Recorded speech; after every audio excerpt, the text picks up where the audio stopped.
ये आकाशवाणी रायपुर है। छत्तीसगढ़ी समाचार बुलेटिन के संग धर्मेंद्र दुबे के जय जोहार। आज के प्रमुख समाचार।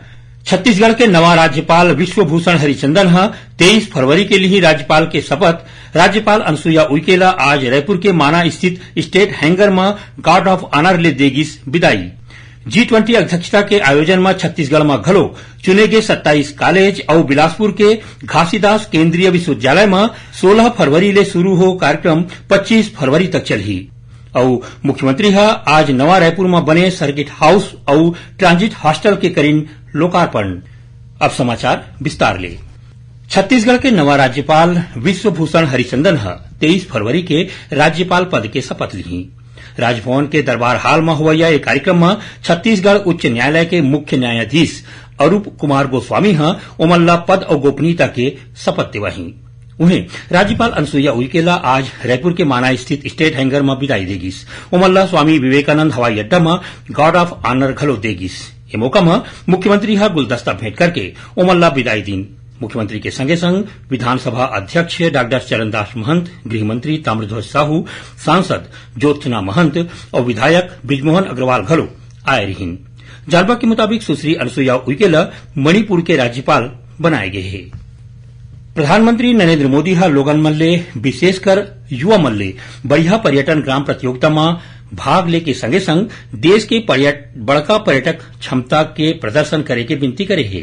ये प्रतियोगिता के उद्देश्य ऐसन गांव ला सम्मानित करना है जौन मन स्थानीय कला, संस्कृति और रहन सहन ला बढ़ावा देथे। ये प्रतियोगिता ले आर्थिक, पर्यावरणीय, सामाजिक स्थिरता, स्वास्थ्य और सुरक्षा के संगे संग कतकोन आने क्षेत्र के घलो मूल्यांकन हो सकी। जिला, राज्य और राष्ट्रीय स्तर में ये प्रतियोगिता के आयोजन करे जाही। भारत एसो G20 की अध्यक्षता करत है, जिमा देश में आने सम्मेलन राखे जाते। उन्हें अवैया 8 महीना के दौरान देश के आने राज्य के Y20 सम्मेलन घलो होवत है। Y20 आधिकारिक युवा ग्रुप है, जिमा G20 देश के युवा मन ला एक ठिन बढ़िया मौका दे के उद्देश्य ले राखे जाते। इस सम्मेलन के आयोजन छत्तीसगढ़ में घलो चुने गए 27 कॉलेज और बिलासपुर के घासीदास केंद्रीय विश्वविद्यालय में 16 फरवरी ले शुरू हो गए है, जौन 25 फरवरी तक चलही। ए दौरान युवा मन ले जुड़े कतकोन कार्यक्रम होवत है। मुख्यमंत्री भूपेश बघेल आज नवा रायपुर में सेक्टर 24 में नवा बने सर्किट हाउस के लोकार्पण करीन। 7 मंजिल के ए सर्किट हाउस में 2 एकड़ में करीबन 24 करोड़ रुपया के लिए खर्चा ले बने हैं। उन्हें मुख्यमंत्री नवा रायपुर के सेक्टर 30 में अधिकारी मन के रहे बर बने ट्रांजिट हॉस्टल के घलो लोकार्पण करीन। 3 मंजिल के बने ए हॉस्टल में करीबन 9.5 करोड़ रुपया के खर्चा आए है। मोर आवास मोर अधिकार आंदोलन लल्ले के भारतीय जनता पार्टी प्रदेश में प्रदर्शन करत है। यही मौका में आज कवर्धा, कटघोरा, बिल्हा, खरसिया और नवागढ़ विधानसभा में कार्यकर्ता मन आंदोलन करीन। खरसिया के नंदेली गांव में भाजपा कार्यकर्ता मन उच्च शिक्षा मंत्री उमेश पटेल के घर के घेराव करीन।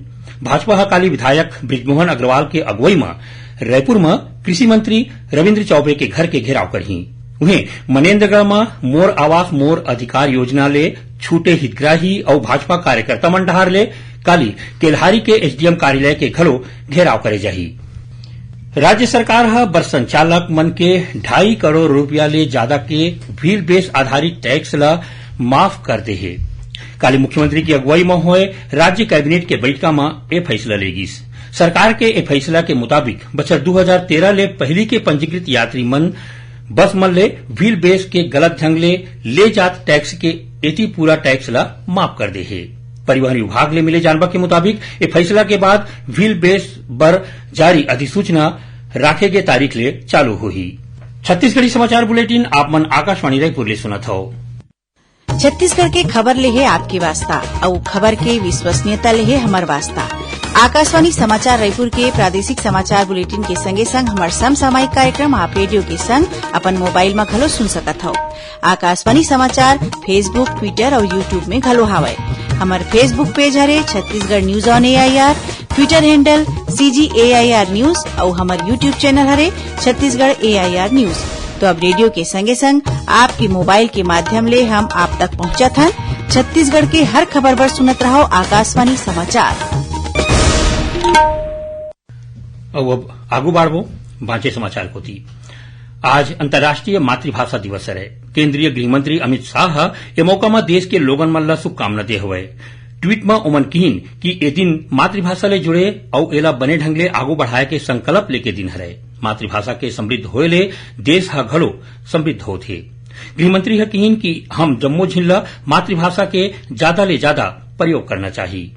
इति छत्तीसगढ़ में राज्य के आने आने जगह में लइका मन डाहर ले बोले जाए भाषा और बोली में कहानी ऊपर आधारित पॉडकास्ट शुरू करेगिस। एकर प्रयोग कक्षा में करे जाही। एक कोर्स करे के बाद अधिकारी मन ला लइका मन ह ओकर भाषा में पढ़ाए में मदद मिलही। चारधाम यात्रा पर तीर्थयात्री मन के ऑनलाइन पंजीयन आज ले शुरू हो गए है। पंजीयन पर केंद्रीय पर्यटन विभाग के पोर्टल आज बिहनिया 7 बजे खुलही। गंगोत्री और यमुनोत्री धाम के यात्रा के औपचारिक घोषणा तक तीर्थयात्री मन बद्रीनाथ और केदारनाथ धाम के पंजीकरण करा सकी। एखर ले तीर्थयात्री मन ला पंजीयन के संगे संग मंदिर के खुले के घलो पूरा जानबा मिलही। एसो केदारनाथ धाम के कपाट 25 अप्रैल के और बद्रीनाथ धाम के कपाट 27 अप्रैल के खुलही। प्रदेश में पाछू 4 बछर के दौरान 2,65,000 ले ज्यादा लइका मन कुपोषण और 1.5 लाख ले ज्यादा माईलोगिन मन एनीमिया ले मुक्त होए हे। मुख्यमंत्री सुपोषण योजना के तहत एनीमिया प्रभावित मन ला आयरन, फोलिक एसिड और कृमिनाशक गोली दे जाथे। जानवा के मुताबिक राज्य में कुपोषण ला खत्म करे बर मुख्यमंत्री सुपोषण योजना शुरू करे गे हे। पाछू 4 बछर के दौरान राज्य में कुपोषण के दर में 5.61% के कमी आए हे। राष्ट्रीय परिवार स्वास्थ्य सर्वेक्षण के मुताबिक राज्य में कुपोषण के प्रतिशत 31.3 हवय, जौन ह कुपोषण के राष्ट्रीय औसत 32.1% ले कम है। गौरेला पेंड्रा मरवाही जिला में आज बिहनिया तीर्थयात्री ले भरे बस के अंते तंते होके पलटे ले 12 ले ज्यादा यात्री मन घायल हो गए, जेमा ले 8 झन यात्री के हालत गंभीर बताया जाथे। ये बस ह अयोध्या ले रायपुर आवत रहीस। यही दौरान लालपुर गांव के तीर तेजी ले चलत बस ह पलट गए। घटना के सूचना मिलते मौका में पुलिस घायल मन ला जिला अस्पताल पहुंचाइन। बस में करीबन 60 जन यात्री सवार रहीन। अब थोड़कुन समाचार सार में।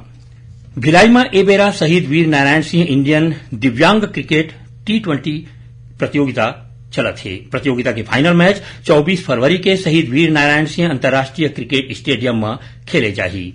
राजधानी रायपुर में गोटबाग के संगे संग काव्य पाठ के 2 दिन के साहित्यिक कार्यक्रम स्त्री सृजन और सरोकार होइस। ए कार्यक्रम में देश भर ले आए रचनाकार मन अपन विचार राखिन। दुर्ग जिला में बकरी पालन ला बढ़ावा देबर उस्मानाबादी बकरी के प्रजनन केंद्र बनाए गए हैं। ये केंद्र कामधेनु विश्वविद्यालय के उप केंद्र के रूप में काम करही। ये केंद्र ला 25 ठिन बकरी और 2 ठिन बकरा दे गए हैं। स्कूल और कॉलेज के वार्षिक परीक्षा ला देखत दुर्ग जिला प्रशासन ह लाउड स्पीकर, धमाल और बैंड बाजा ऊपर रतिहा 10 बजे के बाद बजाए पर रोक लगा दे गए है। ये रोक 30 जून तक जारी रही। छत्तीसगढ़ चिकित्सा शिक्षा संचालनालय के नवा ऑफिस अटल नगर नवा रायपुर में चलाए जाते। राजनांदगांव के औद्योगिक प्रशिक्षण संस्था में Suzuki Motors Gujarat private limited डहार ले 24 फरवरी के बिहनिया 10 बजे ले प्लेसमेंट कैंप राखे जाही। नारायणपुर जिला के छोटे डोंगर थाना क्षेत्र में माओवादी मन ह रायपुर को तिजावत लोहा ले भरे एक ठिन ट्रक में बड़गांव के तीर आगे लगा दिन। और दुर्ग जिला के सुपेला पुलिस 7,000 नग ले ज्यादा नशीला दवाई के संग 3 झिन आरोपी मन ला गिरफ्तार करे है। आखिर में प्रमुख समाचार एक घाव फेर। छत्तीसगढ़ के नवा राज्यपाल विश्वभूषण हरिचंदन 23 फरवरी के लिही राज्यपाल के शपथ। राज्यपाल अनुसुईया उइके ला आज रायपुर के माना स्थित स्टेट हैंगर में गार्ड ऑफ ऑनर ले देगी विदाई।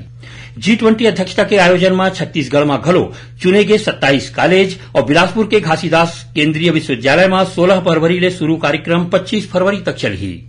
और मुख्यमंत्री आज नवा रायपुर में बने सर्किट हाउस और ट्रांजिट हॉस्टल के करीन लोकार्पण। एक संग छत्तीसगढ़ी समाचार बुलेटिन इहे सिरावत है। जय जोहार।